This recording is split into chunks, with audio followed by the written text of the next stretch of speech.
विवेकानंद की जीवनी भाग 5। पारिवारिक निर्धनता ने नरेंद्र के चरित्र के एक अन्य पक्ष को भी अभिव्यक्त किया। वे गरीबों एवं पीड़ितों के लिए तीव्र सहानुभूति अनुभव करने लगे। यदि वे विलासिता में पले होते तो श्री रामकृष्ण के मतानुसार वे अलग ही व्यक्ति हो जाते। एक राजनीतिज्ञ, एक बैरिस्टर, एक वक्ता अथवा एक समाज सुधारक, परंतु उन्होंने अपना जीवन मानवता की सेवा में होम कर दिया। श्री रामकृष्ण को नरेंद्र के भावी त्यागमय जीवन का आभास हो गया था। अतः नरेंद्र के संबंधियों द्वारा बनाए जा रहे उनकी विवाह योजना का संवाद पाकर वे चिंतित हो उठे। उन्होंने मंदिर में जाकर जगदम्बा को प्रणाम कर बारंबार प्रार्थना की, माँ, इन तैयारियों को छिन्न भिन्न कर दें, उसे इस संसार के दलदल में न फंसा। वे बड़ी सावधानी पूर्वक नरेंद्र की देखभाल करते थे और उनके मन में कोई अशुद्ध भाव उठने पर उन्हें चेता देते थे। नरेंद्र नाथ अपनी तीक्ष्ण बुद्धि की सहायता से श्री रामकृष्ण के उपदेशों का गहन मर्म समझ लेते थे। एक दिन ठाकुर ने बताया कि वैष्णव धर्म में 3 प्रमुख साधनों का निर्देश किया गया है: भगवान नाम में रुचि, भक्तों की सेवा एवं सर्वभूतों पर दया। परंतु उन्हें दया शब्द पसंद नहीं आया। वे कहने लगे, दया धूर्त मूर्ख, धरती पर रेंगता हुआ कीटाणु कीट होकर तू दूसरों पर दया दिखाएगा। व्यर्थ की बात है, यह दूसरों पर दया नहीं बल्कि शिव ज्ञान से जीव सेवा। अन्य भक्तों ने भी ठाकुर की यह बात सुनी। उनमें से शायद ही किसी ने इसका शब्द का वास्तविक महत्व समझा, परंतु नरेंद्र यानी कि विवेकानंद ने इसका मर्म समझ लिया। बाहर आने पर वे अपने युवा मित्रों से बोले कि आज ठाकुर ने अद्वैत दर्शन का अनासक्ति साधना और द्वैतवाद के भक्ति साधना पर अद्भुत प्रकाश डाला। दोनों में वस्तुतः कोई विरोध नहीं है। अद्वैतवादी को अपना हृदय बालू का राशि के समान शुष्क बना लेने की आवश्यकता नहीं है, न ही उसे संसार से भागने की जरूरत है। सभी मनुष्य ब्रह्म की ही अभिव्यक्ति होने के कारण अद्वैतवादी को सबसे प्रेम एवं सबकी सेवा करनी चाहिए। दूसरों में ईश्वर का प्रकाश देखे बिना उनसे सच्ची प्रेम करना असंभव है। फिर नरेंद्र ने यह भी कहा कि ठाकुर की वाणी में ज्ञान भक्ति मार्ग के बीच सामंजस्य हो जाता है। ब्रह्मज्ञानी को निष्क्रिय रहने की आवश्यकता नहीं है। वह अन्य देहधारी जीवों की सेवा के द्वारा भी ब्रह्म में रमण कर सकता है। अंत में नरेंद्र नाथ कहने लगे, अर्थात विवेकानंद कहने लगे, यदि ईश्वर ने मौका दिया है तो एक दिन मैं इस महान सत्य जगत भर में प्रचार करूंगा। मैं इसे पंडित, मूर्ख, धनी, निर्धन, ब्राह्मण, चंडाल सबको साझी संपत्ति बनाना चाहता हूँ, बना दूंगा। वर्षों बाद उन्होंने अपनी एक अति सुंदर कविता में यही भाव व्यक्त किया, जिसकी अंतिम पंक्तियाँ निम्नलिखित है: बहु रूपों में तुम्हारे खड़े तुम्हारे आगे, और कहाँ है इस व्यर्थ खोज है यह, जीव प्रेम की ही सेवा में जगदीश। श्री रामकृष्ण हिंदुत्व के प्रतिमूर्ति थे। 30 करोड़ हिंदुओं के पिछले 3-4 हजार वर्ष की आध्यात्मिक प्यास की परिपूर्ति थे। उन्होंने नरेंद्र नाथ अर्थात विवेकानंद को हिंदू धर्म का सार तत्व समझाया। माँ की गोद में नरेंद्र ने जिन चीज़ों के प्रति श्रद्धा रखना सीखा था, कॉलेज की शिक्षा ने उसे छिन्न भिन्न कर डाला था।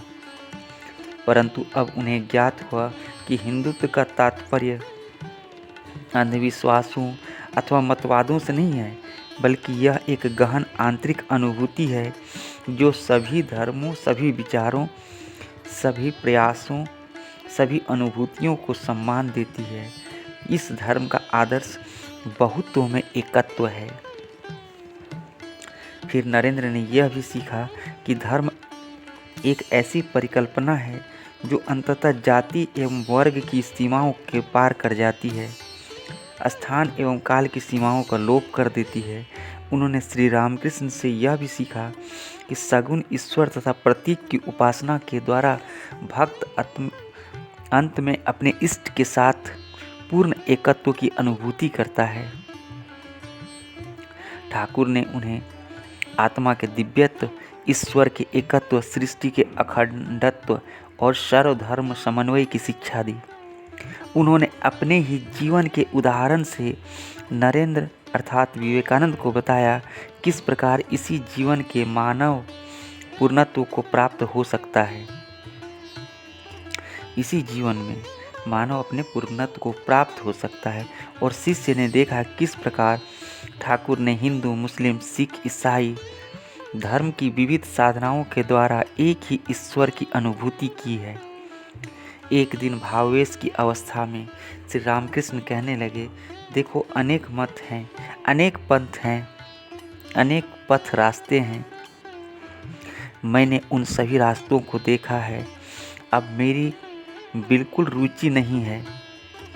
विभिन्न धर्मों के अनुयायी आपस में झगड़ते हैं। यहाँ कोई बाहरी आदमी नहीं है। तुम सब मेरे अपने हो, इसलिए तुम लोगों को मैं कुछ बताऊंगा। मैं स्पष्ट देखता हूँ कि ईश्वर पूर्ण है और मैं उसका अंश हूँ। वे प्रभु हैं और मैं उनका दास हूँ। और कभी देखता हूँ कि वे ही मैं हैं, मैं ही वे हूँ।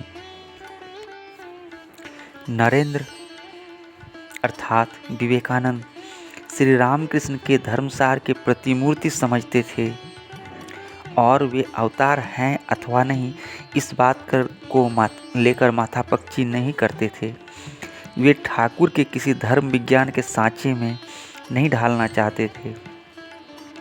श्री रामकृष्ण की आध्यात्मिक अनुभूतियों के माध्यम से ईश्वर के सभी भावों को झलक पा लेना ही नरेंद्र के लिए यथेष्ट था। नरेंद्र का ठाकुर अन्य भक्तों और विशेषकर अपने युवा गुरु भाइयों पर क्या प्रभाव था।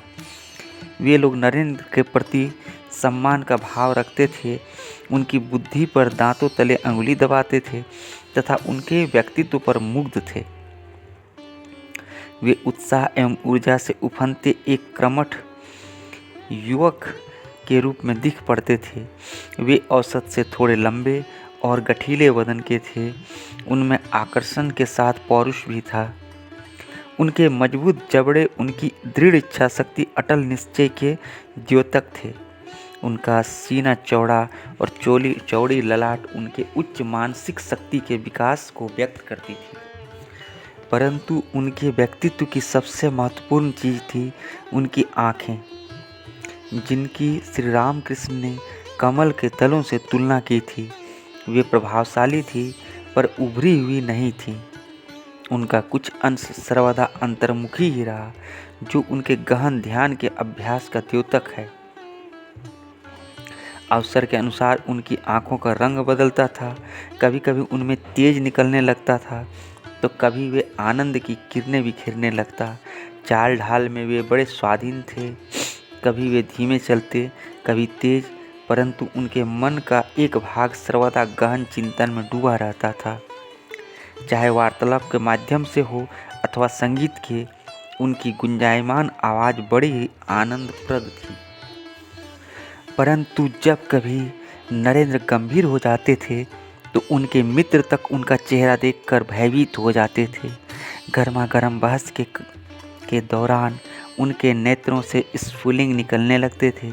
जब कभी वे अपने विचारों में डूब जाते थे तो एकाकीपन का ऐसा वातावरण बन जाता था कि कोई उनके पास जाने की साहस नहीं जुटा पाता।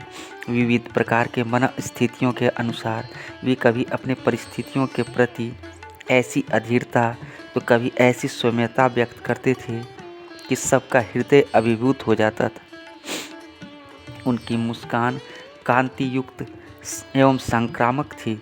कोई उन्हें स्वप्नलोक में विचरणशील समझता था, तो किसी के दृष्टि में वे स्नेह एवं सौंदर्यमय और वास्तविक जगत के निवासी थे, परंतु सभी की दृष्टि में वे एक अभिजात गृह के होनहार युवक प्रतीत होते थे।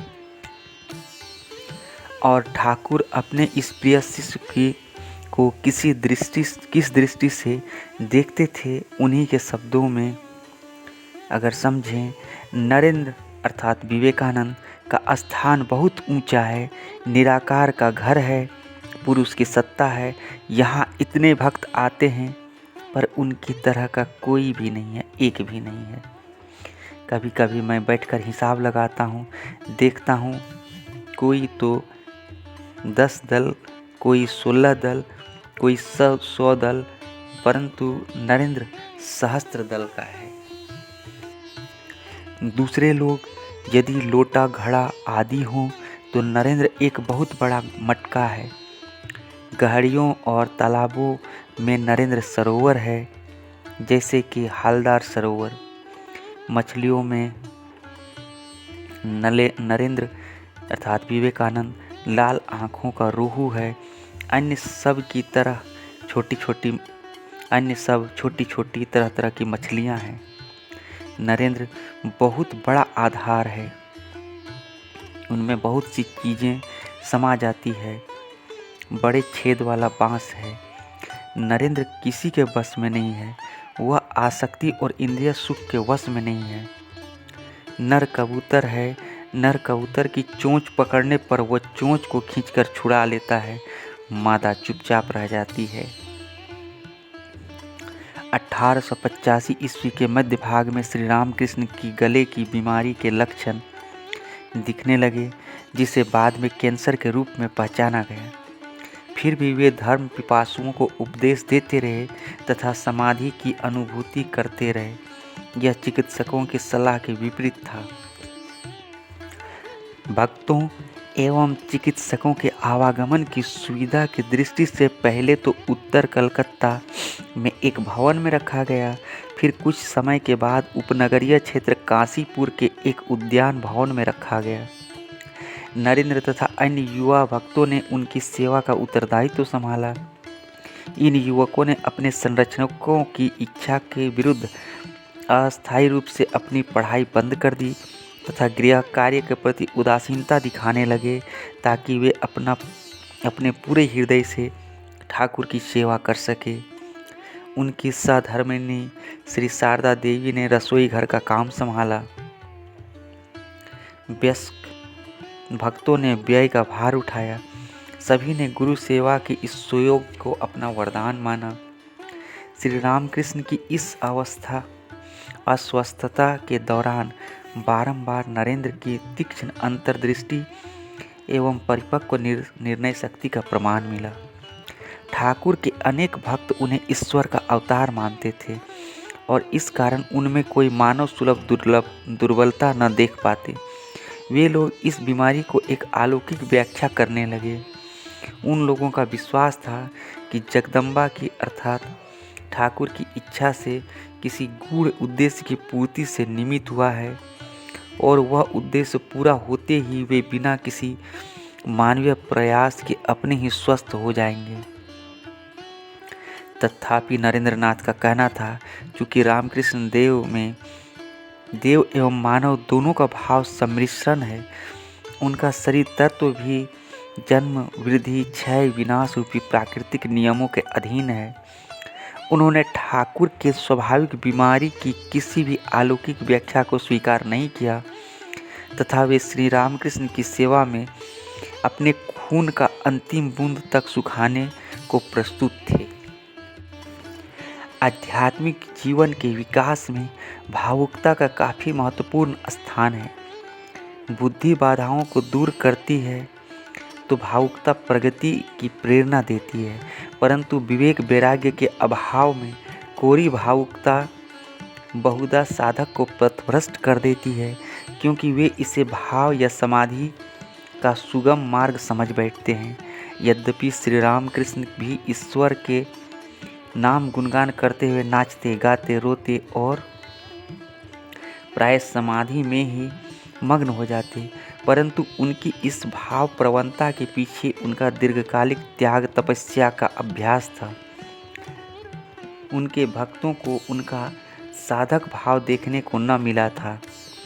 उनमें से कुछ, विशेषकर वयस्क भक्तगण, अश्रु विसर्जन, अंग विकृति के द्वारा अपने भावों को अभिव्यक्ति देने लगे, परंतु बाद में पता चला अधिकांश मामलों में यह घर में सावधानी पूर्वक किए हुए पूर्वाभ्यास एवं रामकृष्ण की सच्ची समाधियों के अनुकरण का परिणाम था। ठाकुर को ईश्वर का अवतार मानने वाले कुछ भक्त सोचने लगे कि उन्होंने ही हमारा भार ले लिया है, अतः उन्होंने अपनी साधनाएं शिथिल कर दी। कुछ लोग इस दिशा में सोचने लगे कि श्री रामकृष्ण ने इस नव विधान में उनकी क्या भूमिका होगी। सारांश यह है कि लोग भावुकता को सर्वाधिक अभिव्यक्त करते थे।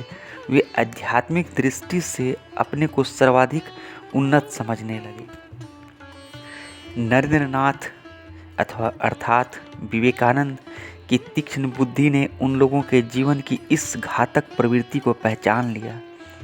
वे उन वयस्क भक्तों की हंसी उड़ाने लगे एवं युवा भक्तों को उन्होंने ऐसी भावुकता में बह जाने के हानिकारक परिणाम को अवगत कराया। नरेंद्र ने उन्हें बारंबार समझाया, मानव मन से सांसारिक प्रवृत्तियों के उन्मूलन तथा उच्चतर प्रकृति के विकास में ही सच्ची आध्यात्मिकता निहित है। उन्होंने इस अश्रुपात, रोमांच आदि का स्नायुविक दुर्बलता के लक्षण कहकर उपहास किया और कहा कि यदि इच्छा शक्ति के द्वारा संभव न हो तो पौष्टिक भोजन अथवा उचित चिकित्सा के द्वारा इन पर नियंत्रण किया जाना चाहिए। बहुधा अविवेकी भक्तगण मानसिक अथवा शारीरिक टूटन के शिकार हो जाते हैं। फिर उन्होंने एक भयानक चेतावनी दी कि आध्यात्मिक जीवन में अग्रसर होने वाले 80% लोग ठग, 15% लोग उन्मादी और केवल 5% लोग ही वास्तविक सत्य की उपलब्धि कर धन्य हो जाते हैं। अतः सावधान रहना। इस प्रकार उन्होंने भावुकतापूर्ण व्यर्थताओं की भर्त्सना की और अपने आंतरिक शक्ति पर निर्भर करने का अनुरोध किया। उन्होंने अपने युवा गुरु भाइयों के समक्ष श्री रामकृष्ण के दृढ़ संयम, ईश्वर के लिए तीव्र व्याकुलता एवं संसार शक्ति के समूल त्याग का वर्णन किया और जोर देकर कहा कि जो लोग ठाकुर से प्रेम करते हैं उनकी शिक्षाओं को अपने जीवन में प्रतिफलित करें। श्री रामकृष्ण ने भी देखा कि अब उनके जागतिक लीला के संवरण का समय आ गया है, अतः वे भक्तों में यह भाव दृढ़ करने लगे कि ईश्वरानुभूति कामकंचन का त्याग पर ही निर्भर है। इस प्रकार नरेंद्रनाथ के युवा गुरु भ्राताओं ने अपने आध्यात्मिक जीवन के शैशव काल में उनका पथ प्रदर्शन पाकर उनका बड़ा आभार माना। वे अपने अवकाश का समय एक साथ मिलकर ध्यान, स्वाध्याय, भजन एवं उपयोगी धर्म चर्चा में बिताने लगे। रामकृष्ण की बीमारी में कोई सुधार का लक्षण नहीं दिख रहा था। युवकगण दोगुने उत्साह के साथ उनकी सेवा में जुट गए तथा नरेंद्र सर्वदा उनके बीच रहकर उनके निराशा के क्षणों में आशा का दीप जलाए रहते थे। एक दिन उन्होंने पाया कि उनके गुरु भाई लोग ठाकुर के पास जाने से हिचकिचा रहे हैं। इसका कारण पूछने पर मालूम हुआ कि ये लोग संक्रामक रोग है। नरेंद्र उन लोगों को बलपूर्वक ठाकुर के कमरे में ले गए। वहाँ कमरे में एक कटोरी में ठाकुर द्वारा पिए हुए पथ्य का थोड़ा बचा हुआ अंश रखा था, जिसमें उनकी लार भी मिली हुई थी। नरेंद्रनाथ उस कटोरी को उठाकर एक ही घूंट में पी गए। इससे युवा भक्त के दिल में संकोच सदा के लिए विदा हो गया। अपने प्रिय गुरुदेव की बीमारी की असाध्य प्रकृति जानकर और यह भी अब वे ज़्यादा दिनों तक नहीं रहेंगे। नरेंद्र ने अपनी साधना और तीव्र कर दी। ईश्वर दर्शन हेतु उनकी व्याकुलता की कोई सीमा नहीं रही। एक दिन उन्होंने ठाकुर से कहा, मेरी इच्छा है कि 3-4 दिन तक लगातार समाधि में डूबा रहूं। कभी कभी बस भोजन के लिए उठूं। ठाकुर ने उत्तर दिया, तू तो बड़ी हीन बुद्धि का है रे। उस अवस्था से भी ऊंची अवस्था है। तू ही तो गाया करता है, जो कुछ है सो तू ही है। श्री रामकृष्ण चाहते थे उनका शिष्य सभी जीवों में ईश्वर का दर्शन करते हुए पूजा के भाव में उनकी सेवा करे। वे बहुधा कहा करते थे, जगत को ईश्वर से रहित देखना अज्ञान है। ईश्वर को जगत के परे देखना एक तरह का ज्ञान है, परंतु ईश्वर को सभी जीवों में व्याप्त देखना विज्ञान अर्थात सर्वोच्च ज्ञान है। केवल कुछ भाग्यवान लोग ही ईश्वर का सर्वव्यापी स्वरूप देख पाते हैं। वे चाहते थे कि नरेन को इस ज्ञान सर्वोच्च ज्ञान की उपलब्धि हो, इसलिए वे कहने लगे, तू घर के लिए कोई व्यवस्था करके आ, समाधि से भी ऊंची अवस्था हो सकेगी।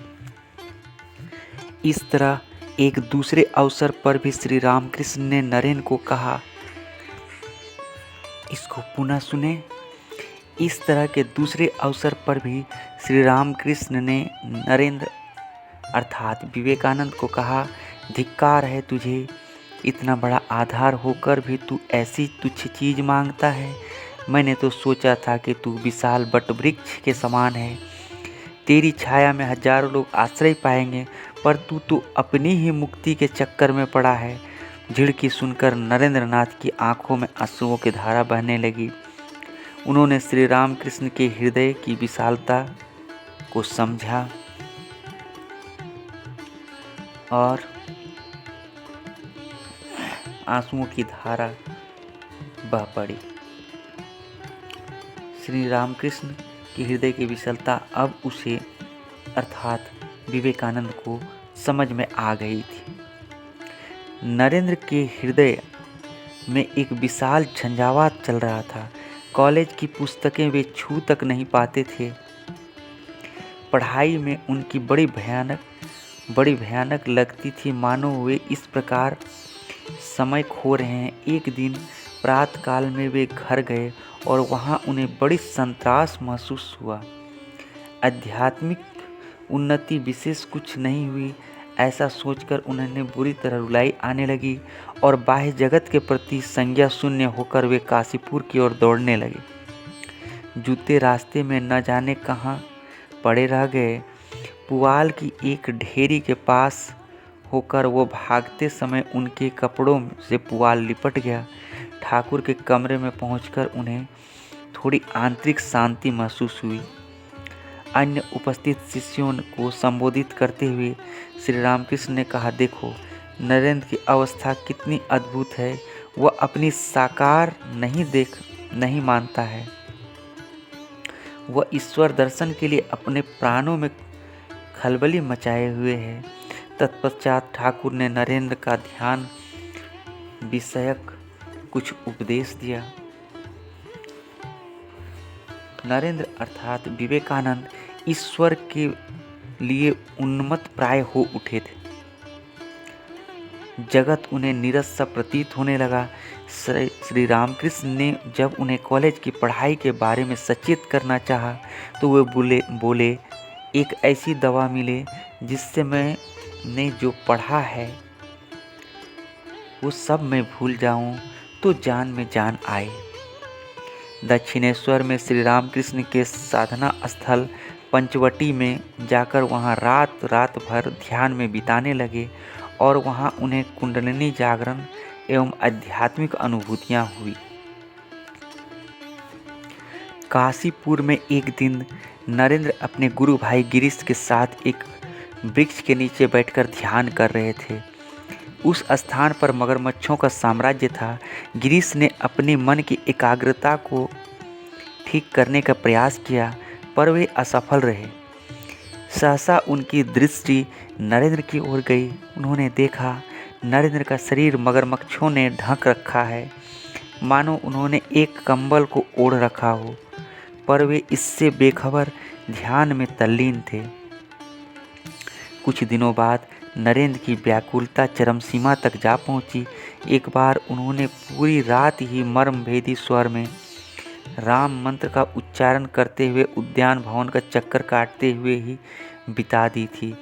भोर के समय उनकी आवाज़ ठाकुर के कानों में पड़ी और उन्होंने नरेंद्र के समीप बुलाकर कहा, क्यों रे, ऐसा क्यों कर रहा है? अपनी अधीरता से क्या होने वाला है? तनिक ठहर कर वे पुनः बोले, देख, इस समय जैसा हो रहा है वैसा मेरे साथ 12 वर्षों तक हुआ है।